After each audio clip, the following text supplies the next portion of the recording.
Welcome to the Really Useful Show. I'm your host, Ken Krell. And today, if you were thinking about maybe adding some video to your marketing, you want to pay close attention to Andrea Stenberg because she talks about short video. And I want to hear about, is that just for short people, Andrea? I'm just curious. You use that term. What is a short video? Welcome to the show, by the way. I'm ready to jump in with you here. So tell us what's a short video?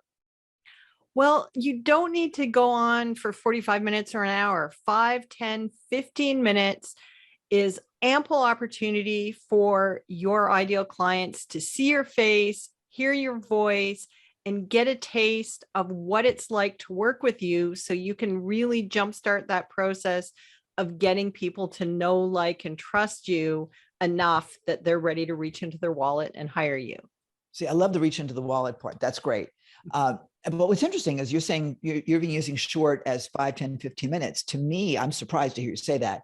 To me, short would have been like 1, 2, 3 minutes. So it's a difference of definition, so I'm glad you defined that.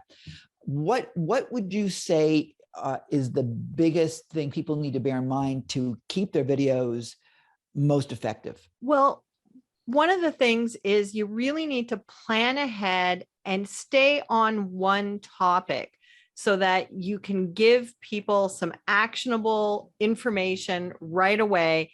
And ideally, you want to have a story to go with your live video. You don't want to be just a boring talking head. You want to have a story so that if you're teaching something, give an example that people can remember and relate to, because that's what they're going to take away and remember from your short live video. Which leads me to my next question. Would you give me an example of what you're talking about? See, that was a perfect setup now, wasn't it? Yes. Well, I have a client, Yvonne, who's a business coach who helps businesses scale. And she was really resistant to doing live video, and which surprised me because she's an excellent speaker. She's really smart, but she was really intimidated by the technology, and she didn't like how she looked on camera. And she felt like she was being braggy or conceited by getting on camera. She's like, why should I be doing that? And, I worked with her and she realized that video isn't about her. It's about her clients and it's about connecting to them.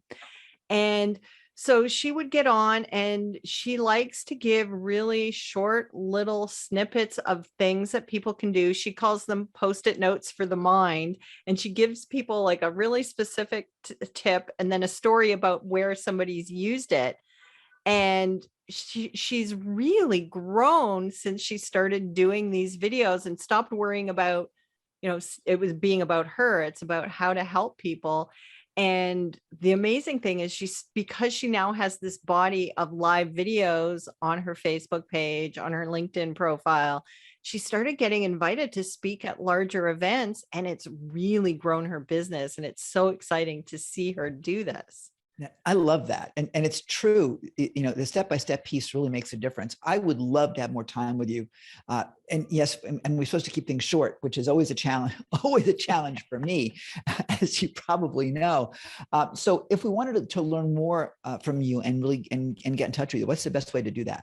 I have a free resource called the Expert Entrepreneur's Live Video Checklist, which I actually created for myself to make sure I don't mess up my own live videos. And it's really designed so that you can plan and execute your live videos with confidence.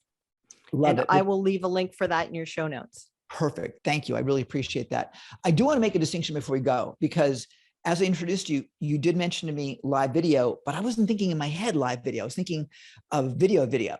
And there is a difference between live and recorded, and pre-recorded, like we're shooting it at home. Right. So I know we're really over time, but quickly, can you just share a little mindset difference as to the difference between going live versus just pre-recording something and popping it in Facebook? Well, one of the nice things about live video is it preempts that tendency for perfection. Because if you're pre-recording and you make a mistake, you'll go, oh, I'll just do it again. And I'll just do it again. And next thing you know, 3 days have gone by. You still haven't finished the video. And now you sound like a robot and you've forgotten how to speak. Whereas if you do live video, you just have to press that live button, use the planned presentation that you made, and it's a little more spontaneous, it's a little more natural, and people feel that connection, and it really does help you grow your business faster. Thank you. I'm so glad you said that. God, I'm so out of time. Will you come back when we do another episode? Would you mind? I'd love to. Thanks, Ken. That's great. No, seriously, because when people talk about running webinars, live versus pre-recorded, I love live because of that very same thing. Pre-recorded to me is just too fake. So I'm so glad you said that. Andrea, we're so out of time. Thank you again for being with us. We will have you back again for sure. Have a great one. Thanks for being with us today. Thanks.